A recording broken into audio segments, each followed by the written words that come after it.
എല്ലാ കൂട്ടുകാർക്കും നമ്മുടെ പുതിയൊരു വീഡിയോയിലേക്ക് സ്വാഗതം കേട്ടോ. അപ്പോൾ എല്ലാവരും സുഖമായിട്ടിരിക്കുന്നു വിചാരിക്കുന്നു. നമ്മളും സുഖമായിട്ടിരിക്കുന്നു. അപ്പോൾ നമ്മുടെ വീഡിയോയ്ക്ക് ഇതുവരെ തന്നിട്ടുള്ള സപ്പോർട്ടിന് ഒരുപാട് നന്ദിയുണ്ട്. തുടർന്നും നിങ്ങളുടെ എല്ലാവരും സപ്പോർട്ടും പ്രതീക്ഷിക്കുന്നു കേട്ടോ. അപ്പോൾ ഇന്ന് നല്ലൊരു നാടൻ റെസിപ്പി ആയിട്ടാണ് നമ്മൾ വന്നിരിക്കുന്നത്. നമ്മുടെ കൂന് കേട്ടോ, നാടൻ കൂന് നമുക്ക് കുറച്ച് കിട്ടിയിട്ടുണ്ട്. അത് വെച്ചിട്ടുള്ള 2 ഡിഷാണ് കേട്ടോ നമ്മൾ കാണിക്കുന്നത്. ഇപ്പം നാടൻ കൂനൊന്നും അങ്ങനെ കിട്ടാറില്ല, പക്ഷെ നമുക്ക് കിട്ടിയെന്ന് പറഞ്ഞു കഴിഞ്ഞാൽ നമ്മൾ പൈസ കൊടുത്ത് വാങ്ങിയതാണ് കേട്ടോ. പണ്ടൊക്കെ പറയുമ്പോൾ തൊടികളിലും ഓരോരോ സ്ഥലങ്ങളിൽ ഈ ഇടിപൊട്ടുന്ന സമയത്ത് കൂനുണ്ടാവില്ലേ. പണ്ടേ പറയുമ്പോൾ നമുക്കറിയും ഇന്ന സ്ഥലത്തൊക്കെ കൂനുണ്ടാകുന്നത്. അപ്പോൾ എല്ലായ്പ്പോഴും ഇടിവെട്ടുന്ന സമയത്ത് അവിടെ പോയി നോക്കിക്കഴിഞ്ഞാൽ കൂന് കറക്റ്റായിട്ട് ഉണ്ടാവില്ലേ. പക്ഷെ നമുക്കൊന്നും ഇപ്പൊന്നും കിട്ടാറില്ല കേട്ടോ. നമ്മളൊക്കെ ചെറുതായിരിക്കുന്ന സമയത്തൊക്കെ അടുത്തൊക്കെ കിട്ടുമായിരുന്നു.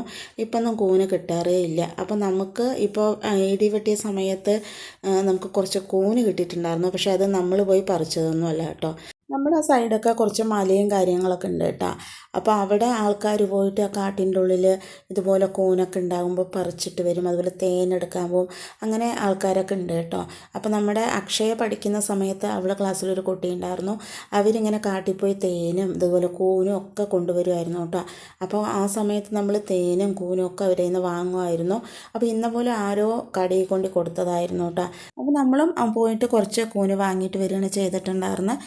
അപ്പോൾ കൂനിന് 1 കിലോന് അവർ 600 രൂപയാണ് കേട്ടോ പറഞ്ഞിട്ടുണ്ടായിരുന്നത്. അപ്പോൾ നമ്മൾ കുറച്ച് വാങ്ങിക്കൊണ്ട് വന്നിട്ട് ഇതാ നേരാക്കി എടുക്കുകയാണ്. ഞാൻ രാവിലെയാണ് കേട്ടോ നമ്മുടെ കൂന് നേരാക്കി എടുക്കുന്നത്. രാത്രി കൊണ്ടുവന്നപ്പോൾ പിന്നെ എനിക്ക് ആ നേരത്ത് നേരാക്കാൻ ഒരു മടി തോന്നി. അപ്പോൾ ഇത് നേരാക്കിയെടുക്കാൻ നമുക്ക് കുറച്ച് സമയം വരും. സമയം വേണ്ടി വരും. എന്താ പറഞ്ഞു കഴിഞ്ഞാൽ അങ്ങനെ ഫുള്ള് ചളിയാണ് കേട്ടോ. ഫുള്ളായിട്ട് ചളിയും അഴുക്കും നല്ലപോലെ നമ്മുടെ കൂനിലുണ്ട്. അതുകൊണ്ടാണ് കേട്ടോ ഞാനത് പാത്രത്തേക്ക് കൊട്ടാണ്ട് കവറിൽ തന്നെ അങ്ങനെ വെച്ചിട്ടുണ്ടായിരുന്നു. ഇത് നേരാക്കിയെടുക്കാൻ എന്തായാലും നമുക്ക് കുറച്ച് സമയം വേണ്ടി വരും.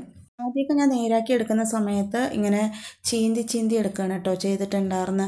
അപ്പോൾ ഒരുപാട് വേസ്റ്റായിട്ട് കൂന് പോയിട്ടുണ്ടായിരുന്നു. അപ്പോൾ എൻ്റെ മേമയാണ് കേട്ടോ പറഞ്ഞു തന്നിട്ടുണ്ടായിരുന്നു ഇതുപോലെ ഇങ്ങനെ ചിരണ്ടി എടുത്തു കഴിഞ്ഞാൽ എന്താ പറയുക ഫുള്ളായിട്ട് ചളിയും അഴുക്കും എല്ലാം പോയി നമ്മുടെ കൂന് നല്ലപോലെ വൃത്തിയാകുന്ന. ഇല്ലയെന്നുണ്ടെങ്കിൽ നമ്മൾ ഈ ചീന്തി എടുക്കുന്ന സമയത്ത് ഒരുപാട് വേസ്റ്റേജ് ആയിട്ട് പോകും പറഞ്ഞു കേട്ടോ. എന്താ പറഞ്ഞാൽ നമ്മുടെ തൊടിയിൽ സുലഭമായിട്ട് ഉണ്ടായിട്ട് കിട്ടുന്ന സാധനമല്ലല്ലോ. നമ്മളിത് പിന്നെ പൈസ കൊടുത്ത് വാങ്ങുന്നത് കൊണ്ട് തന്നെ ഇത് നമ്മൾ ഒരുപാട് വേസ്റ്റായി പോയി കഴിഞ്ഞാൽ നമുക്ക് അത്രയും കഴിക്കാൻ ഉണ്ടാവില്ലല്ലോ. അപ്പം മേമ പറഞ്ഞു തന്നാണ് കേട്ടോ ഇതുപോലെ നല്ലപോലെ ഒന്ന് ചിരണ്ടി എടുക്കാൻ വേണ്ടിയിട്ട്.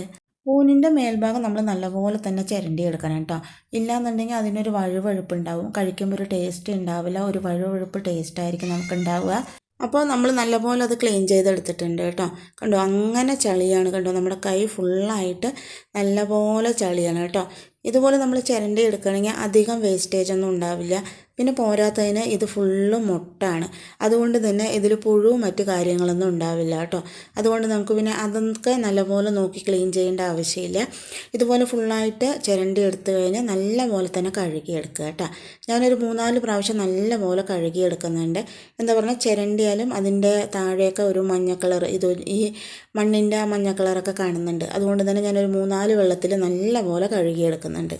അതിൽ എന്തെങ്കിലും കല്ലോ മണ്ണോ ഒക്കെ ഉണ്ടെങ്കിൽ നമ്മൾ കൂട്ടാൻ വെച്ച് കഴിഞ്ഞാൽ കഴിക്കുമ്പോൾ അത് നമുക്കൊരു ബുദ്ധിമുട്ടാകും. അത് പിന്നെ നമ്മൾ ഇത്ര നേരം കഷ്ടപ്പെട്ട് ചെയ്തതൊക്കെ വെറുതെ ആയിപ്പോവും.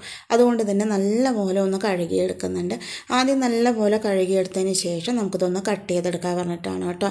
അപ്പം ഞാനൊരു 3-4 വെള്ളത്തിൽ നല്ലപോലെ കഴുകിയെടുത്തിട്ടുണ്ട്. അതിന് ശേഷം ഇതൊന്ന് കട്ട് ചെയ്തെടുക്കുന്നുണ്ട്. ഇതുപോലെ നമ്മൾ വാൽഭാഗം കട്ട് ചെയ്തിട്ട് കൈ കൊണ്ട് ഇങ്ങനെ കയറി എടുക്കണം കേട്ടോ ചെയ്യാറുള്ളത്. അത് കത്തിയുടെ ഒന്നും ആവശ്യമില്ല. അതുപോലെ കൈ കൊണ്ട് തന്നെ ഇങ്ങനെ കയറി എടുത്തു കഴിഞ്ഞാൽ പെട്ടെന്ന് റെഡിയാക്കി എടുക്കാൻ പറ്റും കേട്ടോ.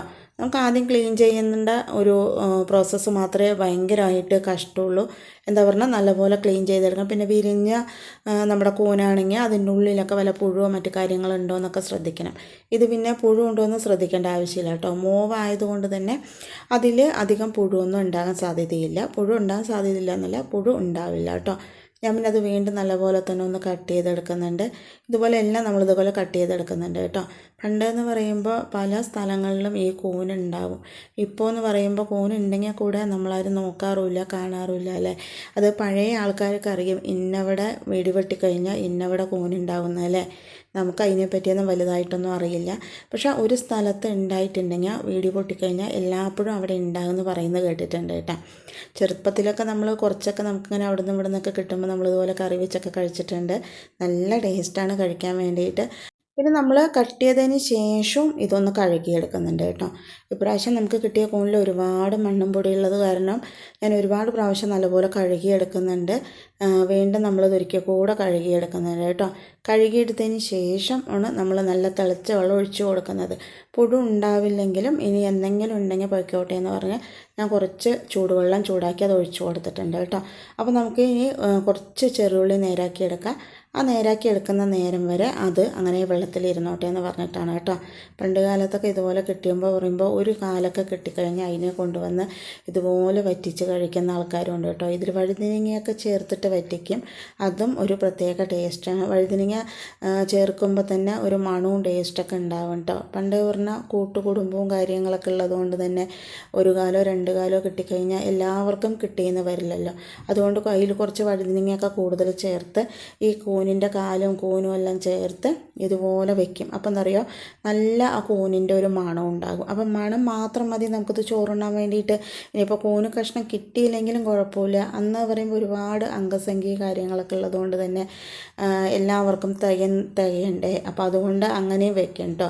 വഴുതിനങ്ങ ഇട്ട് നമുക്കിത് വെക്കാം. പക്ഷേ ഞാനിന്ന് വഴുതിനങ്ങ ഒന്നിടാണ്ട് തനി കൂന് മാത്രമാണ് കേട്ടോ വെക്കുന്നത്. പിന്നെ നമ്മുടെ ചെറിയുള്ളിയൊക്കെ നമ്മൾ നേരാക്കി എടുത്തിട്ടുണ്ട്. ഒട്ടും തന്നെ രാവിലെ നേരം സമയമില്ലാത്ത കാരണം ഞാൻ മിക്സിയിലാണ് കേട്ടോ ഇതൊന്ന് ചതച്ചെടുക്കുന്നത്. നമ്മൾ ഇടികല്ലിലൊക്കെ ഇട്ടിട്ട് നല്ലപോലെ ചതക്കുകയാണെങ്കിൽ അതും നല്ല ടേസ്റ്റാണ്. പക്ഷെ നമുക്ക് രാവിലെ നേരം സമയമില്ലാത്തത് കൊണ്ട് തന്നെ ഞാൻ മിക്സിയിലാണ് ഇതൊന്ന് ചതച്ചെടുത്തിരിക്കുന്നത്. ഇപ്പം ഇനി നമുക്ക് എന്താ പറയുക, നമ്മുടെ കൂന് വറ്റിക്കേണ്ട പരിപാടികളൊക്കെ ചെയ്യാം കേട്ടോ. ഇപ്പം നല്ലപോലെ വെള്ളത്തിലൊക്കെ ഇട്ട് പാകം പോലെ ആയി വന്നിട്ടുണ്ട്. അപ്പോൾ ഞാനതൊന്ന് ഊറ്റിയെടുത്തിട്ട് വന്നിട്ടുണ്ട് കേട്ടോ. അപ്പോൾ ഇതൊന്ന് കുറച്ചെടുത്തിട്ട് നമ്മൾ വറ്റിക്കാനും കുറച്ചെടുത്തിട്ട് നമ്മൾ വറക്കാനുമാണ് കേട്ടോ പോകുന്നത്. അപ്പോൾ മുഴുവൻ വറ്റിക്കുകയാണെങ്കിൽ നല്ല ടേസ്റ്റാണ്, അല്ലെങ്കിൽ മുഴുവൻ വറക്കുകയാണെങ്കിൽ നല്ല ടേസ്റ്റാണ്. പക്ഷേ രണ്ടും ഒന്ന് കഴിക്കാൻ തോന്നിയത് കൊണ്ട് തന്നെ ഞാൻ കുറച്ച് വറ്റിക്കാനും കുറച്ച് വറക്കാനും മാറ്റി വെച്ചിട്ടുണ്ട് കേട്ടോ. ഇനി നമുക്കിതിലേക്ക് കുറച്ച് മസാലകൾ ചേർത്ത് കൊടുക്കുക. അധികം മസാലയൊന്നും ഇല്ലാണ്ട് സിമ്പിളായിട്ട് ചെയ്യുന്ന പഴയ രീതിയിൽ എൻ്റെ അമ്മയൊക്കെ ചെയ്തിട്ടുള്ള അതേ രീതിയിലാണ് കേട്ടോ ഞാൻ കൂന് വറ്റിച്ചെടുക്കാൻ പോകുന്നത്. അപ്പോൾ ഒരുപാട് മസാലകൾ കാര്യങ്ങളൊന്നും നമ്മളിതിൽ ചേർക്കുന്നില്ല. സിമ്പിളാണെങ്കിലും ടേസ്റ്റ് ഭയങ്കരമാണ് കേട്ടോ. പണ്ട് പറയുമ്പോൾ ഒരുപാട് മസാലകൾ ചേർത്തിട്ടൊന്നും ചെയ്യാറില്ലല്ലോ. അങ്ങനെയുള്ള മസാലകളും പണ്ടില്ല. അപ്പോൾ പക്ഷേ അങ്ങനെ ചെയ്യുന്ന ആ കൂട്ടാനും ഭയങ്കര ടേസ്റ്റാണ്. അപ്പോൾ ഞാനിതിലേക്ക് മഞ്ഞൾപ്പൊടി ചേർത്തിട്ടുണ്ട്. ഞാൻ പിന്നെ എരിവിന് എന്താ പറയുക, കാശ്മീരി മുളക് പൊടിയാണ് കേട്ടോ ചേർക്കുന്നത്. അതൊരു 1.5 സ്പൂണ് ചേർക്കുന്നുണ്ട്.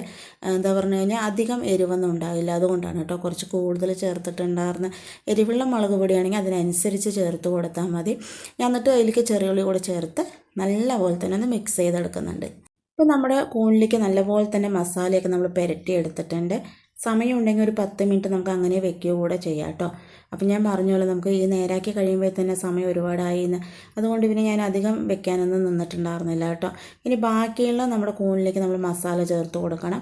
അപ്പോൾ അതിന് മുമ്പ് ആദ്യം നമുക്ക് വറ്റിക്കാനുള്ളത് റെഡിയാക്കി എടുക്കാൻ പറഞ്ഞിട്ട് അതിന് മസാലയൊക്കെ ചേർത്ത് ഇനി അതൊന്ന് വേവിക്കാൻ വെക്കാം കേട്ടോ. അതിന് ശേഷം നമുക്ക് വറ്റിക്കുന്നതിലേക്കുള്ള മസാലകൾ ചേർത്ത് കൊടുക്കുക. അപ്പം ഞാൻ നമ്മുടെ കൂന് മൺചട്ടിയിലാണ് വറ്റിക്കുന്നത്. മൺചട്ടി വറ്റിക്കുന്നത് കൊണ്ട് തന്നെ ഭയങ്കര ടേസ്റ്റാണ് കേട്ടോ. മസാലയൊക്കെ ചേർത്ത് ആവശ്യത്തിനുള്ള വെള്ളമൊക്കെ ചേർത്ത് നമ്മളിതൊന്ന് വേവിക്കാൻ വെക്കുന്നുണ്ട്. നമ്മുടെ കൂനിന് അത്യാവശ്യം വേവുണ്ട്, അതുകൊണ്ട് തന്നെ കുറച്ച് വെള്ളം കൂടുതൽ ഒഴിക്കുന്നത് നല്ലതാണ് കേട്ടോ. നമ്മൾ ഈ ഒഴിച്ച വെള്ളത്തിൽ തന്നെ ഇതൊന്ന് വറ്റി വെന്ത് വരുന്ന സമയത്ത് അതിനൊരു പ്രത്യേക ടേസ്റ്റാണ്. ചിലപ്പോൾ വെള്ളം ഓവറായിട്ട് വറ്റിപ്പോയി കഴിഞ്ഞാൽ അത്ര നന്നായിരിക്കില്ല. അതുകൊണ്ട് തന്നെ വെള്ളം ആവശ്യത്തിന് ഇപ്പം തന്നെ ഒഴിച്ച് നല്ലപോലെ തന്നെ വറ്റിച്ചെടുക്കുമ്പോൾ ഈ ഇരുന്ന് വറ്റിക്കുമ്പോൾ അതിനൊരു ടേസ്റ്റ് വേറെയാണ് കേട്ടോ. ഇനി നമ്മൾ വറക്കാനുള്ളതിലേക്ക് മസാല ചേർത്ത് കൊടുക്കുന്നുണ്ട്. മഞ്ഞൾപ്പൊടി, മുളക് പൊടി, അതുപോലെ തന്നെ നമ്മുടെ ചെറിയുള്ളി ചതച്ചത്, ആവശ്യത്തിന് ഉപ്പ് കേട്ടോ. എല്ലാം കൂടി ചേർത്ത് നല്ലപോലെ നമ്മളിതൊന്ന് പുരട്ടിയെടുക്കുന്നുണ്ട്. ഇത് നമുക്ക് റെസ്റ്റ് ചെയ്യാൻ സമയമുണ്ടെങ്കിൽ റെസ്റ്റ് ചെയ്യാം കേട്ടോ. പക്ഷെ ഞാനും ഇത് കയ്യോടെ ഉണ്ടാക്കിയെടുക്കാനാണ് പോകുന്നത്. അപ്പോൾ നല്ലപോലെ പുരട്ടിയെടുത്തിട്ടുണ്ട് നമ്മുടെ വറക്കുന്നതിലേക്കുള്ള കൂനിൻ്റെ മസാലയൊക്കെ റെഡി ആയിട്ടുണ്ട്. നമ്മളിനി അടുപ്പ് കത്തിച്ച് കൊടുക്കുന്നുണ്ട് കേട്ടോ. അത് നമ്മൾ ചീനിച്ചട്ടിയിലാണ് വറുത്തെടുക്കുന്നത്. സിമ്പിളായിട്ടുള്ള മസാലയിലാണ് നമ്മളിത് രണ്ടും ചെയ്തെടുക്കുന്നത്. ഒരു മസാലയിൽ തന്നെ രണ്ട് നമ്മൾ ചെയ്തെടുക്കുന്നത് കേട്ടോ. അപ്പോൾ രണ്ടും വെന്ത് വരുന്ന സമയത്ത് രണ്ടും രണ്ട് ടേസ്റ്റാണ്. വറുത്തതിനൊരു ടേസ്റ്റ്, വറ്റിച്ചതിനൊരു ടേസ്റ്റാണ് കേട്ടോ. അങ്ങനെ ഞാൻ ആവശ്യത്തിന് കുറച്ച് വെളിച്ചെണ്ണയൊക്കെ ഒഴിച്ച് കൊടുത്തിട്ടുണ്ട്. കുറച്ച് കൂടുതൽ തന്നെ വെളിച്ചെണ്ണ ഒഴിച്ച് കൊടുത്തിട്ടുണ്ട് കേട്ടോ. അതിലേക്ക് ഞാൻ നമ്മുടെ വറുക്കാനുള്ള കൂന് ചേർത്ത് കൊടുത്ത് നല്ലപോലെ തന്നെ ഒന്ന് മിക്സ് ചെയ്തെടുക്കുന്നുണ്ട്. ഇനി ഇതിവിടെ കിടന്ന് ചെറിയ തീയിലിരുന്നിട്ട് അങ്ങനെ ഒന്ന് ഡ്രൈ ആയിട്ട് വരണം കേട്ടോ. നമ്മൾ ഇടയ്ക്കിടയ്ക്ക് നമ്മുടെ ഈ കൂന് വറ്റിച്ചതും അതുപോലെ തന്നെ വറുക്കാനിട്ടതൊക്കെ ഓപ്പൺ ചെയ്ത് ഇളക്കി കൊടുക്കണം കേട്ടോ. ഇല്ലാന്നുണ്ടെങ്കിൽ അടുക്കി പിടിക്കും. കുറച്ച് നേരം കഴിയുമ്പോഴേക്കും തന്നെ ഞാൻ നോക്കിയപ്പോൾ നമ്മുടെ കൂന് തിളച്ച് വരുന്നതേ ഉള്ളൂ കേട്ടോ. വെള്ളമൊക്കെ ഒഴിച്ചിട്ട് നമ്മുടെ ചട്ടിയൊക്കെ ഒന്ന് ചൂടായി വരണമല്ലോ. അപ്പോൾ ഞാൻ ഒന്ന് മിക്സ് ചെയ്ത് കൊടുത്തിട്ടുണ്ട്. ആവശ്യത്തിലുള്ള ഉപ്പെല്ലാം ഉണ്ടോ നോക്കിയതാണ് കേട്ടോ. അതങ്ങനെ ചെറിയ തീയിലിരുന്ന് ഒരു 10-15 മിനിറ്റ് നല്ലപോലെ തന്നെ തിളച്ച് വെള്ളമൊക്കെ വറ്റി നമ്മുടെ കൂന് നല്ലപോലെ വെന്ത് വന്നിട്ടുണ്ട്. ഞാൻ നല്ലപോലെ തന്നെ ഒന്ന് മിക്സ് ചെയ്ത് കൊടുത്തിട്ടുണ്ട്. വെന്ത് വരുമ്പോൾ എല്ലാം കൂടെ നല്ല സെറ്റായിട്ട് വരും കേട്ടോ. നമ്മൾ ചെയ്യുന്ന സമയത്ത് കൂടുതലും നമ്മുടെ ചെറിയുള്ളി ഉപയോഗിച്ച് ചെയ്യാൻ നോക്കണം. അപ്പോഴാണ് നമ്മുടെ കൂട്ടാൻ നല്ല തിക്നെസ്സും ടേസ്റ്റും എല്ലാം ഉണ്ടാവുക കേട്ടോ. അതിന് കുറച്ച് നേരം കൂടെ അടച്ച് വെച്ചു. ഈ സമയം കൊണ്ട് നമ്മുടെ കൂന് വറുത്തതും റെഡി ആയിട്ടുണ്ട്. അപ്പോൾ ഞാൻ നല്ലപോലെ തന്നെ ഒന്ന് മിക്സ് ചെയ്തെടുക്കുന്നുണ്ട് കേട്ടോ. കൂന് വറുത്തത് ഇടയ്ക്കിടയ്ക്ക് നമ്മൾ ഓപ്പൺ ചെയ്തിട്ട് ഇളക്കണം. ഇല്ലയെന്നുണ്ടെങ്കിൽ അടുക്കി പിടിക്കും കേട്ടോ. അപ്പോൾ നമ്മുടെ കൂന് വറുത്തത് റെഡി ആയിട്ടുണ്ട്. അതുപോലെ തന്നെ നമ്മുടെ കൂന് വറ്റിച്ചതും റെഡി ആയിട്ടുണ്ട്. ഇപ്പോൾ കൂന് വറ്റിച്ചതിലേക്ക് നമ്മൾ കുറച്ച് വെളിച്ചെണ്ണ ചേർത്ത് കൊടുക്കുന്നുണ്ട് കേട്ടോ. പച്ച വെളിച്ചെണ്ണ കുറച്ചധികം തന്നെ നമ്മൾ ചേർത്ത് കൊടുക്കുന്നുണ്ട്. നല്ല മണവും ടേസ്റ്റുമാണ് കേട്ടോ നമ്മുടെ വെളിച്ചെണ്ണ ഇങ്ങനെ ചേർത്ത് കൊടുക്കുന്ന സമയത്ത്. ഇത് ഒരു നുള്ള ഒഴിച്ചാൽ മതി, അത്രയും ടേസ്റ്റാണ് കഴിക്കാൻ. ആ ചോറ് കഴിക്കാൻ ഒരു കയ്യിൽ നമ്മുടെ വറ്റിച്ചതിൻ്റെ ധാരാളമാണ് കേട്ടോ. ഇപ്പോൾ നമ്മുടെ വറ്റിച്ചതും വറുത്തതും റെഡി ആയിട്ടുണ്ട്. നല്ല ചൂട് ചോറിൻ്റെ കൂടെ നമ്മുടെ വറ്റിച്ചതും വറുത്തതും കഴിക്കാൻ ഒരു പ്രത്യേക ടേസ്റ്റാണ് കേട്ടോ. അപ്പോൾ നമുക്ക് ഇങ്ങനെയുള്ള ഐറ്റംസൊക്കെ കഴിക്കുന്ന സമയത്ത് പഴയ കാലത്ത് നമ്മൾ കഴിച്ചിട്ടുള്ളത് കാര്യങ്ങളൊക്കെ അങ്ങനെ ഓർമ്മ വരില്ലേ. അപ്പോൾ നല്ല ടേസ്റ്റായിട്ടുള്ള നമ്മുടെ കൂന് വറ്റിച്ചതും കൂന് വറുത്തതും റെഡി ആയിട്ടുണ്ട്. നല്ല ചൂട് ചോറിൻ്റെ കൂടെ ഒഴിച്ച് ഇങ്ങനെ മിക്സ് ചെയ്ത് കഴിക്കുമ്പോഴുണ്ടല്ലോ പ്രത്യേക ടേസ്റ്റാണ് കേട്ടോ. നമ്മൾ കടയിൽ നിന്ന് വാങ്ങുന്ന മറ്റേ മഷ്റൂമില്ലേ, അത് വെച്ചിട്ടൊന്നും ഇതുപോലെ ചെയ്താൽ ടേസ്റ്റ് കിട്ടില്ല കേട്ടോ. ഇതുപോലെ ചെയ്യണമെന്നെങ്കിൽ ഇങ്ങനത്തെ കൂന് തന്നെ വേണം ചെയ്യാൻ വേണ്ടിയിട്ട്. ഇതിൽ ചെയ്യുമ്പോഴാണ് അതിനൊരു പ്രത്യേക ടേസ്റ്റ് ഉണ്ടാവുക കേട്ടോ. ആദ്യം നമ്മുടെ എന്താ പറയുക, കൂന് ഒന്ന് തനിയെ പുരട്ടിയെടുത്ത് കഴിക്കുന്നുണ്ട്. അപ്പം നമ്മുടെ ഇന്നത്തെ നാടൻ വിഭവം എല്ലാവർക്കും ഇഷ്ടമായെന്ന് വിചാരിക്കണം. ഇഷ്ടമായി ലൈക്ക് ചെയ്യുക, സബ്സ്ക്രൈബ് ചെയ്യുക, സപ്പോർട്ട് ചെയ്യുക, കമൻറ്റ് ചെയ്യുക. അപ്പോൾ ഇതുപോലെ നാടൻ കൂനൊക്കെ കിട്ടുകയാണെങ്കിൽ ഇതുപോലെ ഉണ്ടാക്കി നോക്കുക. അപ്പോൾ ഇന്നത്തെ വീഡിയോ ഇത്രയേ ഉള്ളൂ. നാളെ പുതിയൊരു വീഡിയോ ആയിട്ട് വരാം കേട്ടോ.